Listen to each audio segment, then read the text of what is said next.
Olá, leitores da Bíblia, bem-vindos ao dia 240.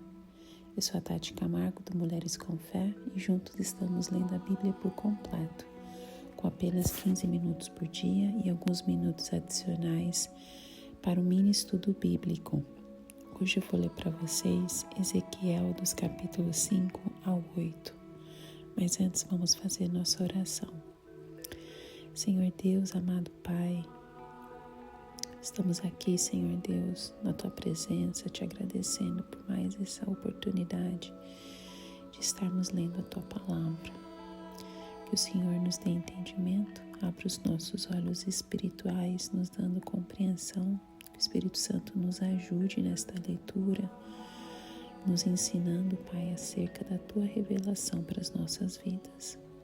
Que possamos encontrar algo novo sobre o Senhor como nunca vimos antes. E que possamos, Senhor Deus, entender a Tua palavra, Senhor Deus.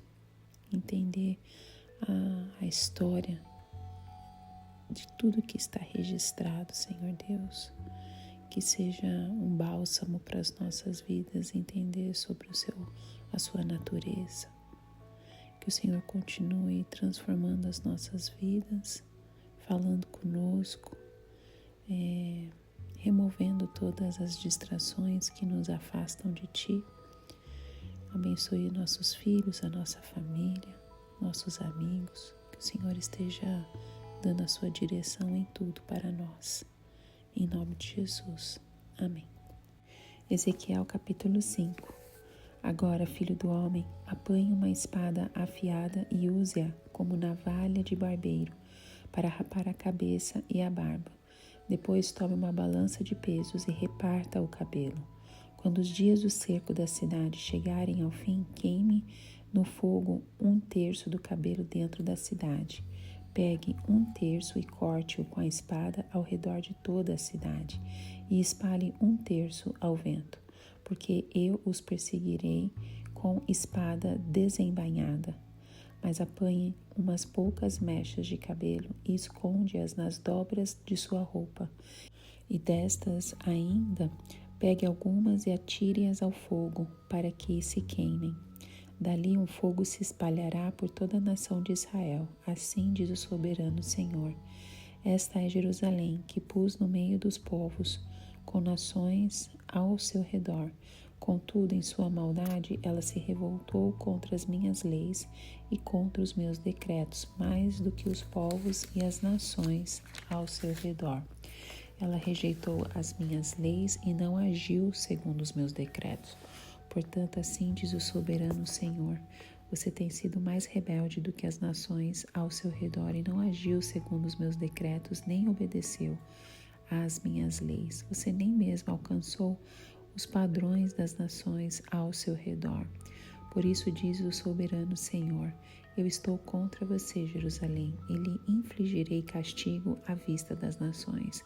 Por causa de todos os seus ídolos detestáveis, farei com você o que nunca fiz nem jamais voltarei a fazer.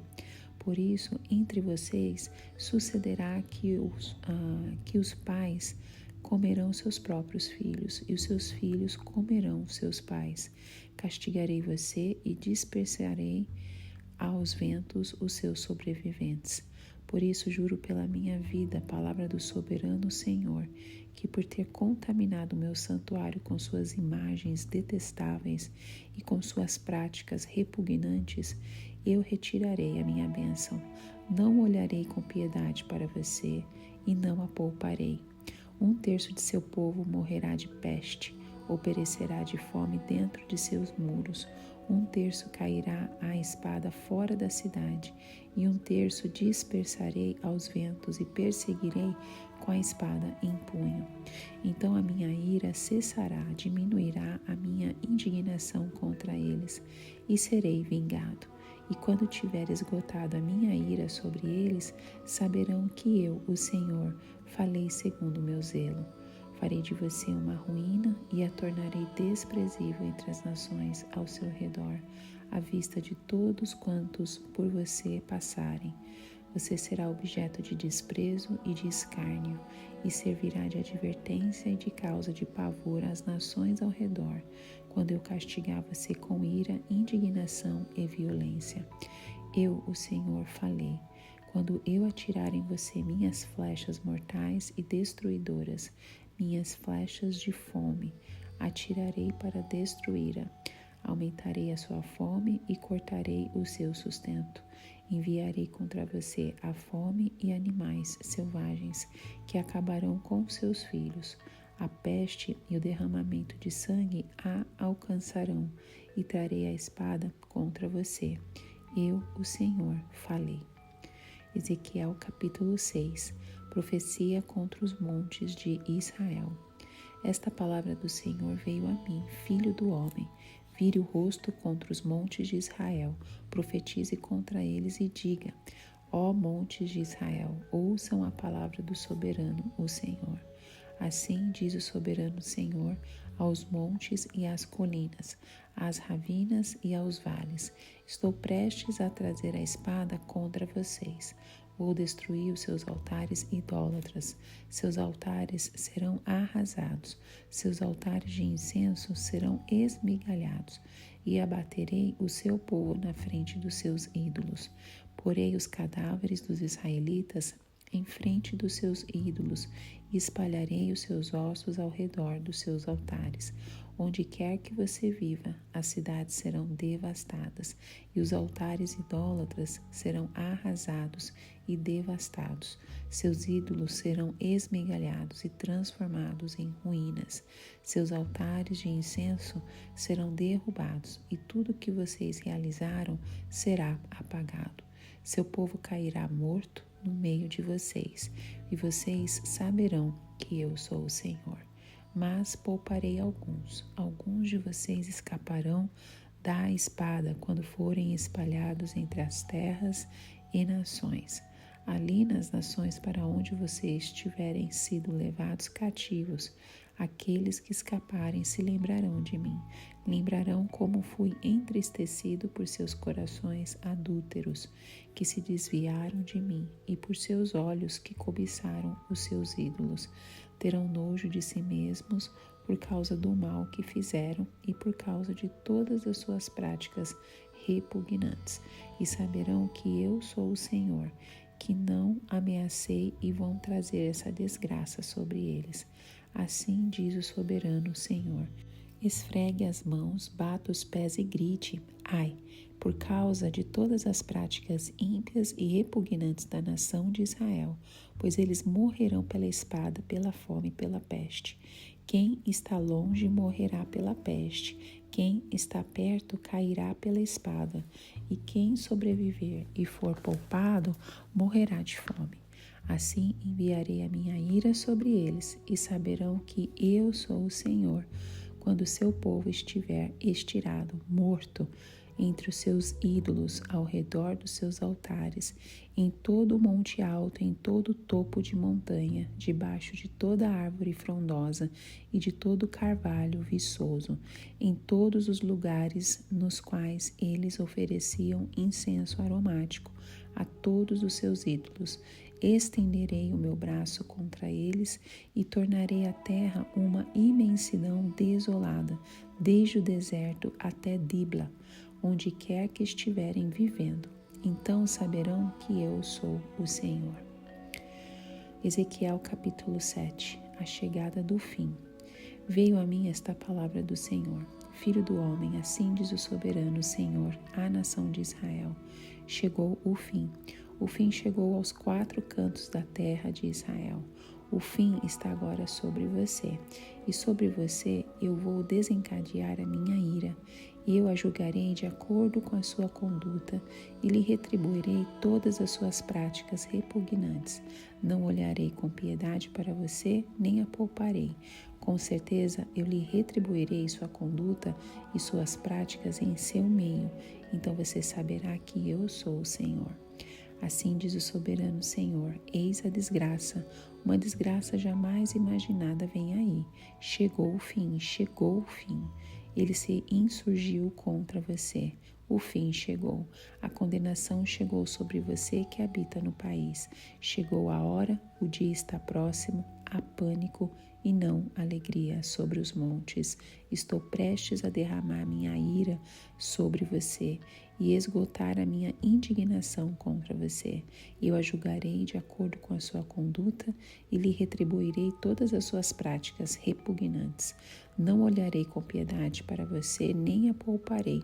Eu lhe retribuirei de acordo com todas as práticas repugnantes que há no seu meio. Então você saberá que é o Senhor que desfere o golpe. Eis o dia, já chegou, a condenação irrompeu, a vara brotou, a arrogância floresceu, a violência tomou a forma de uma vara para castigar a maldade. Ninguém do povo será deixado, ninguém daquela multidão, como também nenhuma riqueza, nada que tenha algum valor. Chegou a hora, o dia chegou, que o comprador não se regozije, nem o vendedor se entristeça, pois a ira está sobre toda a multidão. Nenhum vendedor viverá o suficiente para recuperar a terra que vendeu, mesmo que viva muito tempo, pois a visão acerca de toda a multidão não voltará atrás. Por causa de sua iniquidade, nenhuma vida humana será preservada. Embora toquem a trombeta e deixem tudo pronto, ninguém irá a combate, pois a minha ira está sobre toda a multidão. Fora está a espada, dentro estão a peste e a fome. Quem estiver no campo morrerá pela espada, e quem estiver na cidade será devorado pela fome e pela peste. Todos os que se livrarem e escaparem estarão nos montes, gemendo como pombas nos vales, cada um por causa da sua própria iniquidade. Toda mão ficará pendendo frouxa e todo joelho ficará como água de tão fraco. Eles se cobrirão de vestes de luto e se vestirão de pavor. Terão o rosto coberto de vergonha e sua cabeça será rapada. Atirarão sua prata nas ruas e seu ouro será tratado como coisa impura. Sua prata e seu ouro serão incapazes de livrá-los no dia da ira do Senhor, e não poderá saciar sua fome e encher os seus estômagos. Servirão apenas para fazê-los tropeçar na iniquidade. Eles tinham orgulho de suas lindas joias e as usavam para fazer os seus ídolos repugnantes e as suas imagens detestáveis. Por isso, tornarei essas coisas em algo impuro para eles. Entregarei tudo isso como despojo nas mãos de estrangeiros e como saque nas mãos dos ímpios da terra, e eles o contaminarão. Desviarei deles o meu rosto, e eles profanarão o lugar que tanto amo. Este será invadido por ladrões que o profanarão. Preparem correntes, porque a terra está cheia de sangue derramado e a cidade está cheia de violência. Trarei os piores elementos das nações para se apossarem das casas deles. Darei fim ao orgulho dos poderosos e os santuários deles serão profanados. Quando chegar o pavor, eles buscarão paz, mas não a encontrarão. Virá uma desgraça após a outra e um alarme após o outro. Tentarão conseguir uma visão da parte do profeta, e o ensino da lei pelo sacerdote se perderá, como também o conselho das autoridades. O rei pranteará, o príncipe se vestirá de desespero, e as mãos do povo da terra tremerão. Lidarei com eles de acordo com a sua conduta, e pelos seus próprios padrões eu os julgarei. Então saberão que eu sou o Senhor. Ezequiel capítulo 8. Idolatria no templo. No 5º dia do 6º mês do 6º ano do exílio, eu e as autoridades de Judá estávamos sentados em minha casa quando a mão do soberano Senhor veio sobre mim. Olhei e vi uma figura como a de um homem, do que parecia ser a sua cintura para baixo. Ele era como fogo. Dali para cima, sua aparência era tão brilhante como um metal reluzente. Ele estendeu o que parecia um braço e pegou-me pelo cabelo. O Espírito levantou-me entre a terra e o céu, e em visões de Deus ele me levou a Jerusalém, à entrada da porta norte do pátio interno, onde estava colocado o ídolo que provoca o ciúme de Deus.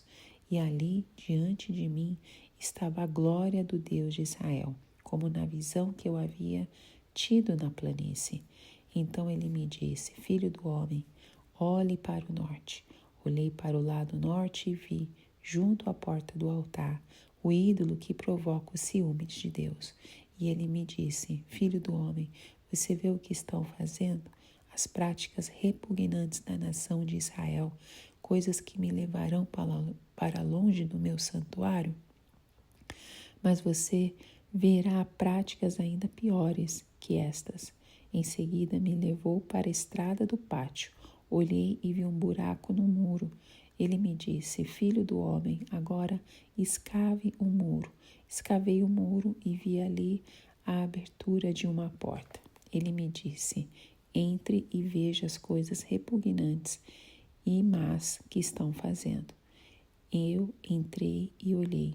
Lá desenhadas por todas as paredes, vi todo tipo de criaturas rastejantes e animais impuros e todos os ídolos da nação de Israel. Na frente deles estavam 70 autoridades da nação de Israel e Jazanias, filho de Safã, estava no meio deles. Do incensário que cada um tinha em suas mãos, elevava-se uma nuvem aromática.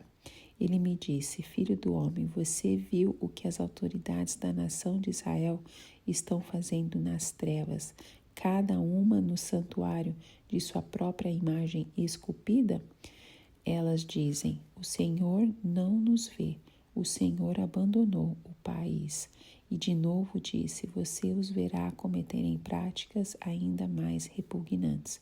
Então ele me levou para a entrada da porta norte da casa do Senhor. Lá eu vi mulheres sentadas, chorando por Tamuz. Ele me disse: você vê isso, filho do homem? Você verá práticas ainda mais repugnantes do que esta. Ele então me levou para dentro do pátio interno da casa do Senhor, e ali, à entrada do templo, entre o pórtico e o altar, havia uns 25 homens, com as costas para o templo do Senhor e os rostos voltados para o oriente. Estavam se prostrando na direção do sol. Ele me disse: você viu isso, filho do homem? Será que essas práticas repugnantes são corriqueiras para a nação de Judá? Deverão também encher a terra de violência e continuamente me provocar a ira? Veja, eles estão pondo o ramo perto do nariz. Por isso, com ira eu os tratarei. Não olharei com piedade para eles, nem os pouparei. Mesmo que gritem aos meus ouvidos, não os ouvirei. Ezequiel capítulo 5 nos ensina que Deus leva a fidelidade do seu povo a sério. Diante da rebelião de Jerusalém, o Senhor ordena a Ezequiel uma representação dramática do juízo que viria. A imagem do profeta raspando o cabelo com uma espada e dividindo os fios em 3 partes é marcante. Cada mecha representa um destino trágico: fogo, espada e exílio. Mas mesmo assim, Deus preserva alguns fios, mostrando que, apesar do juízo, há graça. Isso nos lembra que o juízo divino não é impulsivo, mas justo, doloroso e cheio de propósito. Ezequiel capítulo 5 se passa em 593 a.C., no 5º ano do exílio do rei Joaquim, período em que Ezequiel já vivia entre os exilados na Babilônia. O profeta, que era sacerdote, havia recebido de Deus a tarefa de representar visualmente o juízo que viria sobre Jerusalém. Esses atos simbólicos tinham como objetivo impactar emocionalmente os ouvintes e despertar arrependimento antes que fosse tarde demais. Mais do que um gesto dramático, Ezequiel estava encenando o que viria sobre Jerusalém: destruição total, como fogo que consome, espada que fere e vento que dispersa. A cidade havia deixado de ser o centro da presença de Deus e se tornado o palco da sua ira. Deus havia dado à cidade um lugar de destaque, a cidade de Jerusalém, não apenas geográfico, mas espiritual. Era ali que estava o templo, símbolo da aliança e da presença divina. No entanto, em vez de cumprir sua vocação de ser luz para as nações, Jerusalém se tornou mais perversa do que os outros povos. Esse paralelo entre privilégio e responsabilidade é constante na Bíblia. O juízo é mais severo para quem conhece a vontade de Deus e a rejeita. No versículo 8, diz assim: Eu estou contra você, Jerusalém. A linguagem usada aqui é de tribunal, como se Deus estivesse publicamente apresentando sua causa diante das nações. As consequências são trágicas e progressivas. Primeiro, pais comeriam filhos e filhos comeriam pais, uma referência direta às maldições do pacto. Isso não é uma metáfora. Durante os cercos, como o de Samaria em 2 Reis, o canibalismo realmente ocorreu. Depois Deus explica que 1/3 morreria por peste e fome, outro pela espada e o restante seria espalhado. Não haveria escapatória. A fúria de Deus é santa, proporcional e motivada pela violação do pacto. Ele é paciente, mas não indiferente.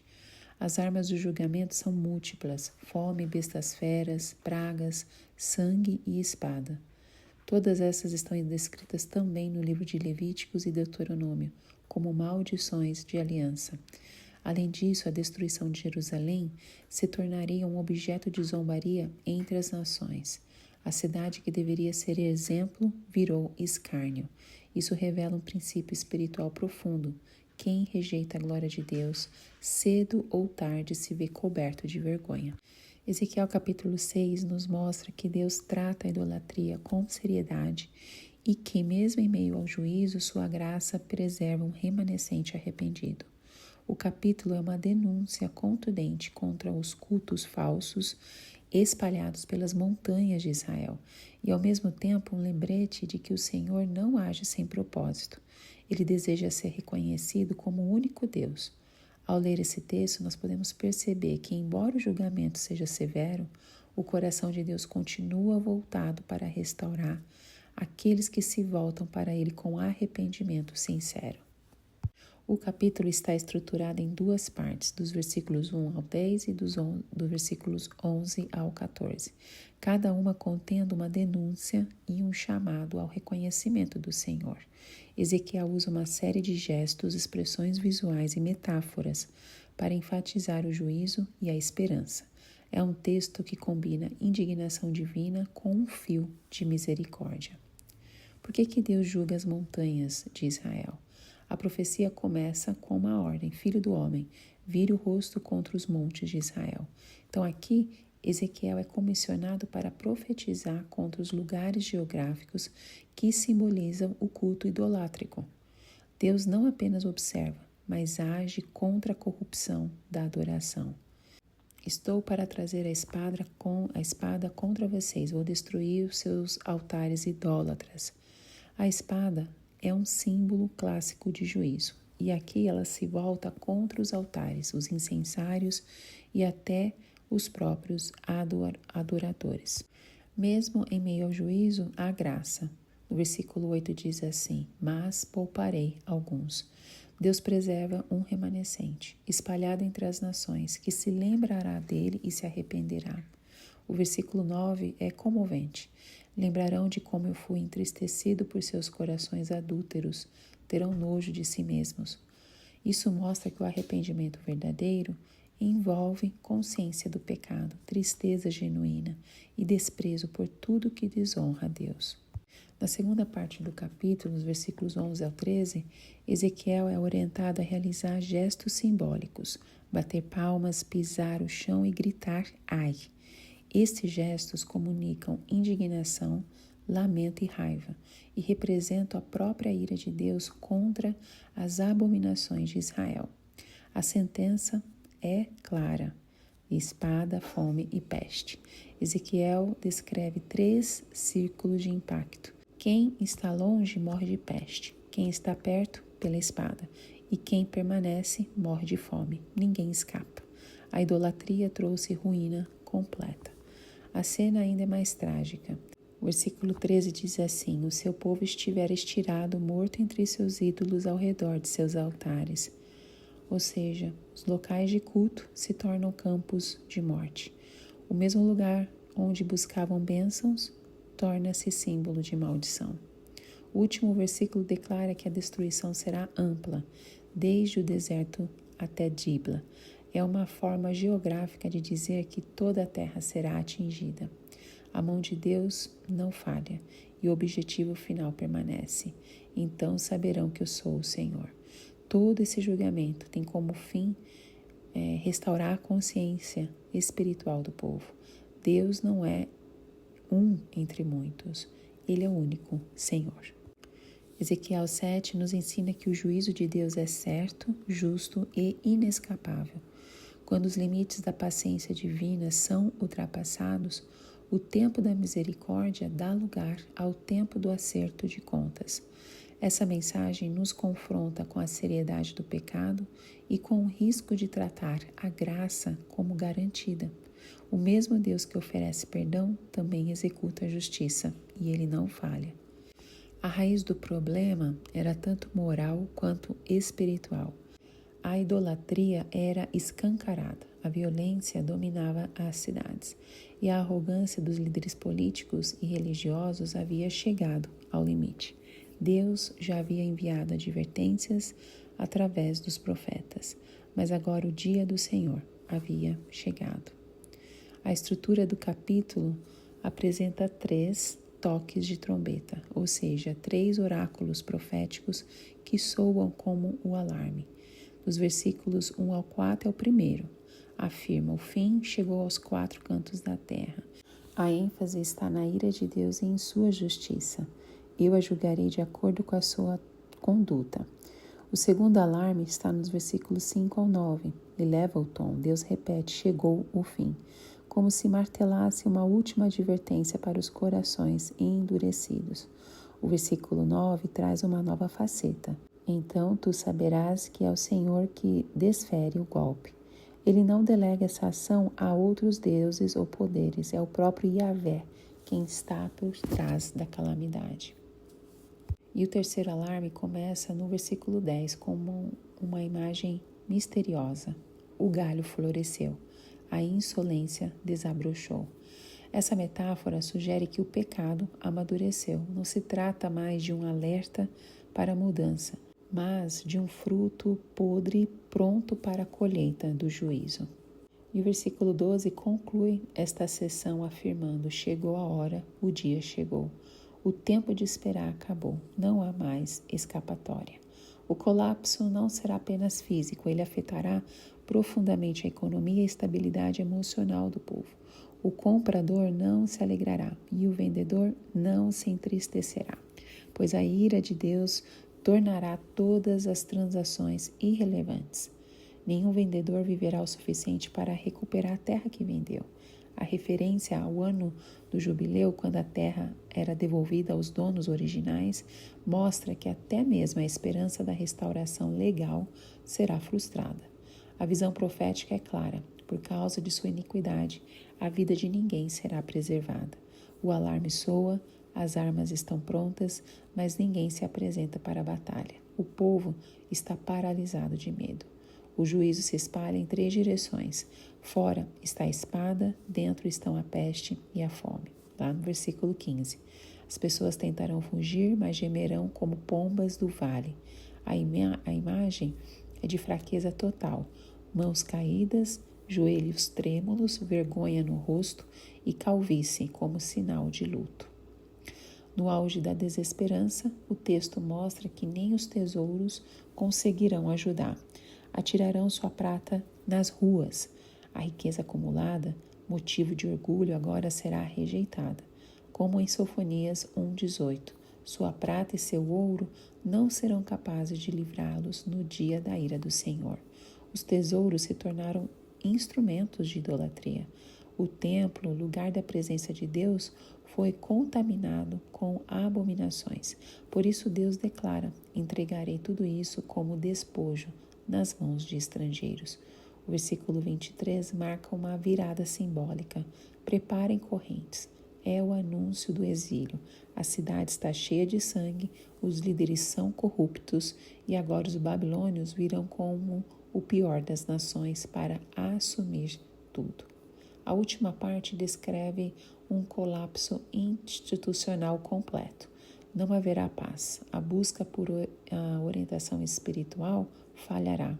O profeta ficará em silêncio, o sacerdote perderá a lei, os anciãos ficarão sem conselho. O rei lamentará, o príncipe se desesperará e o povo tremerá. Estão nos versículos 25 ao 27. O que sobra é apenas o juízo. Lidarei com eles de acordo com a sua conduta.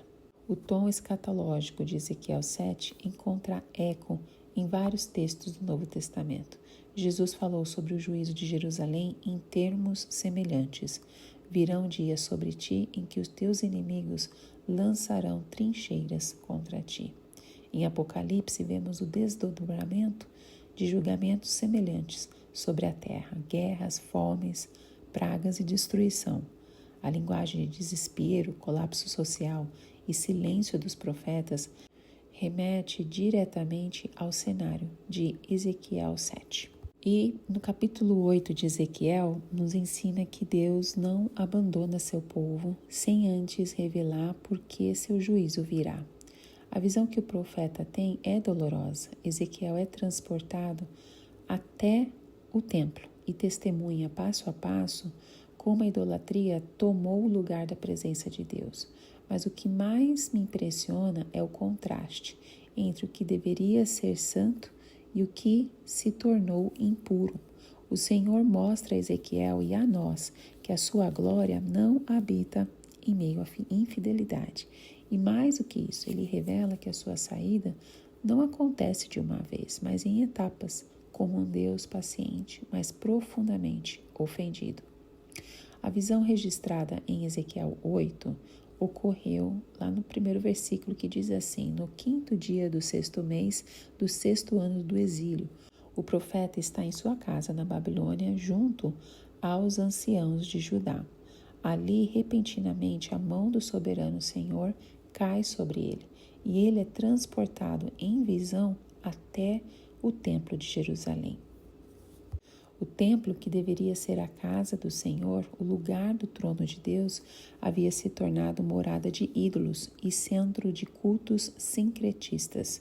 Essa substituição da adoração legítima por rituais estrangeiros não era algo raro no Oriente Próximo, mas em Israel violava frontalmente o pacto.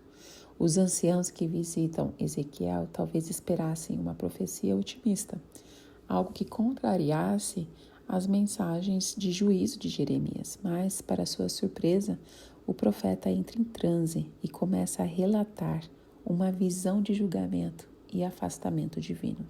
Ezequiel vê uma figura como a de um homem, semelhante à visão do capítulo 1. De sua cintura para baixo era como fogo, para cima como metal brilhante.